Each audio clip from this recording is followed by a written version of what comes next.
Hallelujah, praise the Lord. खुदावंद यीशु मसीह के नाम से आप सब पर अनुग्रह और शांति होती रहे। प्रियो, एक बार हम परमेश्वर के वचन को फिर ध्यान करेंगे। मेरे मन में पिछले दिनों में परमेश्वर ने एक मैसेज दिया था, उसको मैंने चर्च में भी शेयर किया था और कई जगह भी मैंने शेयर किया। तो मेरी इच्छा है कि मैं वीडियो बना के वचन आप तक पहुँचाऊँ। आप जरूर उस वचन को सुने, खुदावंद आपको आशीष देगा।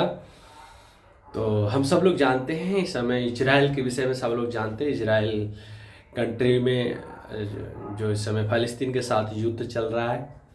तो पर आप सब लोग प्रार्थना करें, खुदावंद उनको सुरक्षा प्रदान करे, उनको आशीष दे और परमेश्वर उनके जीवन से जो अपने काम के लिए उनको भी बसाया है, तो परमेश्वर अपनी महिमा ले और उनको सारे कलेशों से प्रभु बचाए और उनको छुड़ाए। आमीन, हालेलुया।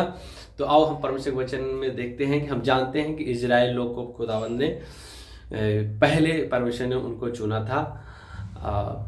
परमेश्वर एक ही जाति को पहले चुना था और जिसका नाम है इजराइल। इजराइल को खुदावंद ने बसाया है। बाइबल जब पढ़ते हैं तो परमेश्वर ने इजरायली लोगों को मिस्र के गुलामी से छुड़ा के और कनान देश में बसाया था। उनका इतिहास अगर हम बाइबल पढ़ते हैं तो उसमें हम देखते हैं इजरायली लोग अब्राहम के वंश के लोग थे। तो हम जानते हैं परमेश्वर ने जब इजरायली लोगों को गुलामी से छुड़ाया था तो उसमें परमेश्वर ने उनको जंगल में उनको परमेश्वर ने आज्ञाएं दी थी। उनको तीन बातें ऐसे व्यवस्था में तीन बातें थी जो उनको फॉलो करना था, जिसकी वजह से परमेश्वर ने उसको कहा था मैं तुम्हें आशीष दूंगा और तुम्हें सारी जातियों में श्रेष्ठ बनाऊंगा और तुमको मैं सब जातियों में प्रसिद्ध करूंगा और तुम मेरी निज प्रजा हो, तुम मेरे धन हो, मैं तुमसे प्रेम करता हूं और इसलिए तुम्हें चुना हूं, तुम्हें आशीष दूंगा, तुम्हें सब जातियों में महान करूंगा। परमेश्वर ने उनसे वायदा किया था। तो उनको तीन बातें करने के लिए परमेश्वर ने दिया था। पहला परमेश्वर ने दिया था कि जो परमेश्वर ने मूसा के द्वारा उनको व्यवस्था दी थी, व्यवस्था को फॉलो करना। पहली बात वचन को, व्यवस्था को फॉलो करना। यहोशू जो एक लीडर था, तो परमेश्वर ने उसको ही बोला था कि जो मेरे दास मूसा के द्वारा व्यवस्था दी, इसमें लिखी बातों को तू ध्यान करे, रात दिन इसमें चित्त लगाए तो और इसके अनुसार करे तो तेरा सब काम सफल होंगे। तो इजराइली लोग को पहला मुख्य काम था परमेश्वर की व्यवस्था से न दाएं मुड़ना न बाएं मुड़ना, व्यवस्था के अनुसार चलना। जब वो लोग व्यवस्था के अनुसार चलते थे, परमेश्वर उनके आगे होता था, परमेश्वर उनको हर परिस्थिति के ऊपर जयवंत करता था। वो उनके शत्रुओं का शत्रु बन जाता था और उनके सारे शत्रुओं को सामने परमेश्वर क्या करता है, इजरायलियों को मेज लगाता था। हालेलुया।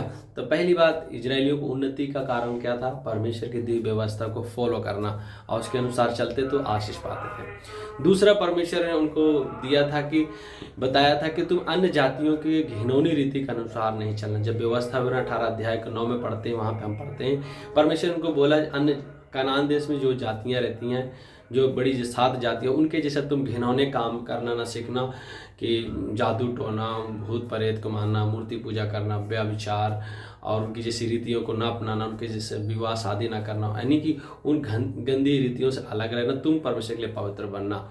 तो हम जानते कि वो लोगों ने क्या किया, जब तक खुदा के लिए अलगताई के लाइफ जीते रहे, पवित्र बन के जीते रहे और घिनौनी वस्तुओं से घृणा करते थे, अलग रहते थे, तो परमेश्वर को आशीष देता था। उनके बीच में परमेश्वर बरसता था और परमेश्वर के सब काम को आशीष देता, उनको बढ़ाता था।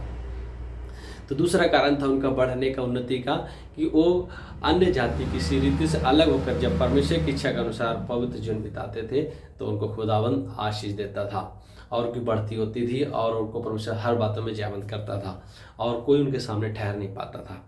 और तीसरा, परमेश्वर ने जो उनको दिया था कि परमेश्वर ने कहा था कि तुम 6 दिन काम करना और 7वां दिन परमेश्वर के लिए पवित्र दिन मानना और उसमें किसी भांति का काम ना काम करना, ना तुम्हारा दास, ना तुम्हारी दासी, ना तुम्हारा बैल, ना तुम्हारा गधा, किसी के ऊपर बोझ मत डालना, सबको आराम करने देना और 7वां दिन परमेश्वर का पवित्र दिन मानकर उसको आनंद का दिन मानना और उसमें किसी भांति काम नहीं करना, परमेश्वर के भवन में आके आराधना प्रार्थना करना। हालेलुया। और ये लोग इजराइली लोगों के लिए परमेश्वर ने एक नियम ठहरा दिया था। और जब लोग विश्राम दिन को काम परमेश्वर खजूरी मानते थे, काम कर परमेश्वर की इच्छा के अनुसार जब सबत का दिन मानते थे तो परमेश्वर को बड़ी आशीष देता था और वो बहुत बढ़ते थे, उनकी तरक्की होती थी और वो बहुत बुद्धिमान और ज्ञानवान होते हैं। परमेश्वर को बड़ी ब्लेसिंग से भरा परमेश्वर को बढ़ाता था, क्या कोई भी सामना नहीं कर पाता था। परमेश्वर की साथ रहता था, परमेश्वर की मदद करता था, परमेश्वर को उनको हर तरह से आदर करता था और उनको महान व्यक्ति बना दिया। एक छोटी कंट्री को परमेश्वर ने बहुत महान व्यक्ति बनाया। तो हम जानते हैं कि जब ये 3 बात लाइफ में फॉलो करते थे, उनको परमेश्वर आशीष देता था, बढ़ाता था और उनको कोई सामना नहीं कर पाता था और परमेश्वर उनको हर बात में जयवंत करता है। पर जब उनकी संख्या हो, गिनती बढ़ी, उनकी सारी ब्लेसिंग बढ़ी, उनकी उन्नति होने लगी, वो चारों तरफ से प्रफुल्लित होने लगे, फलदायक होने लगे, हर तरह से उनका नाम शोहरत होने लगा और वो सब जातियों में प्रसिद्ध हो गए। पर उन्हीं 3 बातों को फिर वो लोग क्या किया, और जो पीढ़ियाँ आई, नई पीढ़ियाँ, वो लोग उस पीढ़ियों को उन पीढ़ी के लोगों ने परमेश्वर के वचनों को इन 3 बातों में ढिलाई किया। जैसे व्यवस्था को लोग के अनुसार चलने बजाय व्यवस्था के दाएं बाएं चलने लगे, दाएं बाएं चलने लगे, व्यवस्था को त्याग दिया, व्यवस्था के सारे नियमों को, आज्ञाओं को तोड़ना शुरू कर दिया। और फिर उसके बाद परमेश्वर का जो बोला था अलगता ही रहना, वो अन्य जातियों की रीति सीख लिया, अन्य जातियों के साथ मिल गए और उनके साथ शादी विवाह करने लगे, उनकी रीति रिवाजों को सीख लिया। तो उसकी वजह से उनके ऊपर समस्या आने लगी। फिर वो लोग संडे सबत के दिन को भी अशुद्ध करने लगे, सबत के दिन अपनी रीति अपनी रिवाज अपना मिला दिया और क्या करने लगे कि सबत के दिन भी काम काज करने लगे, अशुद्ध काम करने लगे। अगर आप बाइबल की किताब पढ़ो तो इन सब में मिलेगा, व्यवस्था विवरण पढ़ोगे तो उसमें मिलेगा, यहोशू की किताब पढ़ोगे उसमें मिलेगा, न्यायों की किताब पढ़ो उसमें मिलेगा, इस्राएलियों का इतिहास जब पढ़ो, भविष्यद्वक्ताओं की किताब पढ़ोगे तो इसमें मिलेगा कि इन लोगों ने क्या किया, इन 3 बातों को क्या किया, वह तोड़ दिया, परमेश्वर के वाचाओं को तोड़ दिया, जिस करके उन पर विपत्ति आई, समस्या आई और परमेश्वर उनका विद्रोही हो जाता था, परमेश्वर का प्रकोप उन पर आ जाता और अन्य जातियाँ उनके विरोध में खड़ी हो जाती थी और वो हार जाते थे और बहुत उनकी दुर्दशा होती थी। प्रियो, हम जानते हैं परमेश्वर उनको बढ़ाने के लिए और उनको इसीलिए चुना था कि सब जाति उनके द्वारा आशीष पाए, पर उन्होंने परमेश्वर के जब वचनों को फॉलो किया था, परमेश्वर को बढ़ाया, जब उन्होंने वचनों का त्याग किया तो उनके ऊपर विपत्ति आई। तो प्रियो, परमेश्वर ने अंतिम दिनों में परमेश्वर ने अपने पुत्र को भेजा, पुत्र को इसलिए भेजा ताकि लोग पुत्र की सुने और जो व्यवस्था शारीरिक तो आत्मिक रीति से फॉलो करें। और व्यवस्था परमेश्वर ने बोला मैं दिल की पट्टियों में लिख के मैं अपना व्यवस्था उनके अंदर डालूंगा। तो यीशु मसीह आया, यीशु मसीह आके सारी व्यवस्था के अनुसार, सारी व्यवस्था का श्राप से हमें छुड़ाया। यीशु मसीह व्यवस्था के अनुसार हमारे पापों के लिए बलिदान हो गए और बलिदान देकर सारी व्यवस्था के श्राप से मिल जाती है। अब वो व्यवस्था हमारे मनों में डाल दिया। तो अब नए नियम में हम लोग जब मसीह लोग हैं तो हमारे लिए भी 3 बातें हैं। पहली बात है, हम परमेश्वर के वचन को ध्यान करें। यीशु ने बोला यदि तुम मुझ में बने रहो, मेरा वचन तुम में बना रहेगा, तुम जो चाहोगे तुम्हारे लिए हो जाएगा। तो यीशु मसीह की शिक्षाओं में और वचनों में जड़ पकड़े, अपने हृदय रूपी पट्टियों में परमेश्वर के वचन को अधिकाई से बसने दें, जिससे आपकी ग्रोथ, आपकी उन्नति होगी, शैतान का सर आपके पैर नीचे आएगा। दूसरा, परमेश्वर ने ठहराया कि तुम पाप ना करो, बुरी संगति से अलग हो जाओ, टेढ़ी जातियों से बचाओ, घृणित वस्तुओं को ना छुओ, अलगता की जिंदगी जियो। जैसे इजरायलियों को परमेश्वर ने बोला था अन्य जातियों की रीति ना सीखे, हमें भी परमेश्वर ने बोला पुराने स्वभाव को खत्म करके मसीह के स्वभाव में बढ़ो और बुरे सोसाइटी से, बुरे पाप से, बुराई से अलग हो जाओ।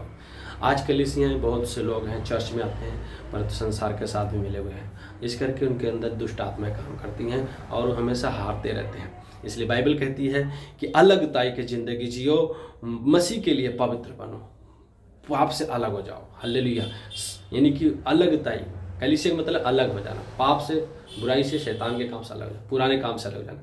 संगति में बढ़े मतलब अलगता की जिंदगी जिएंगे तो परमेश्वर का आत्मा से हमें भरेगा, परमेश्वर अपने काम के लिए इस्तेमाल। तीसरा, परमेश्वर ने ठहराया कि संगति करो, जब तक यीशु मसीह में आए तब तक संगति करें, चर्च में जरूर आए, कभी चर्च मिस न करें। जिस चर्च में आपने बपतिस्मा लिया उस चर्च में जाएं और हर संडे चर्च को में शामिल हो, और जब भी कहीं प्रार्थना आराधना आपका चर्च की ओर से होता है तो उसमें जरूर शामिल हो।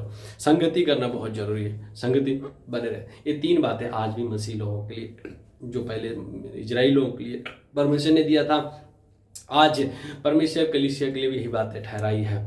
परमेश्वर के वचन में जड़ पकड़े और पाप से, बुराई से अलग रहे, बुरी संगति से अलग रहें, पूरी से अलगता की जिंदगी जिए। तीसरा, फेलोशिप में, संगति में बढ़े तो आप सब बातों में श्रेष्ठ बनेंगे, ग्रोथ करेंगे, उन्नति करेंगे। हम जानते हैं जब इजरायलियों ने परमेश्वर का वाचा को तोड़ा, हम जानते हैं इजरायलियों को बहुत बड़ी विपत्ति आई। आज परमेश्वर फिर भी उन पर दया करके उन्हें फिर बसाया है। अभी जानते हो जो झगड़ा चल रहा है वो इसी करके चल रहा है, क्योंकि उन्होंने परमेश्वर को त्याग दिया था। अब परमेश्वर जब उनको बसाया है तो परमेश्वर उनका उद्धार करना चाहता है कि सबका उद्धार हो, और परमेश्वर उनको अपने पुत्र यीशु मसीह के पास आने के लिए चाहता है। तो प्रियो, ये काम अब तुम्हारा हमारा है। जब हम सुसमाचार सुनेंगे, फैलाएंगे, तो परमेश्वर का वचन पूरा होगा, तो इजरायलियों को भी परमेश्वर आँख खोलेगा ताकि वो भी जाने और उद्धार पाए। तो प्रियो, इस वचन द्वारा प्रभु आपको आशीष दे। आप अपने उन्नति की ओर बढ़ना है, आशीषित होना है, तो 3 बातों को फॉलो करें। वचन में जड़ पकड़े और पाप से अलग हो जाएं, बुरी संगति से अलग हो जाएं, अलगदायक जिंदगी जिए, संगति में निरंतर बढ़ते जाएं, परमेश्वर के साथ संगति करें, एक आत्मा हो जाएंगे। प्रभु आपको आशीष दे। God bless you. प्रभु आपके साथ रहे, परमेश्वर आपको बड़ा, आपको फलदायी करे, परमेश्वर की ओर ताकते रहें। परमेश्वर आपको सब बातों में शिरोमणि बनाएगा। आमीन। God bless you.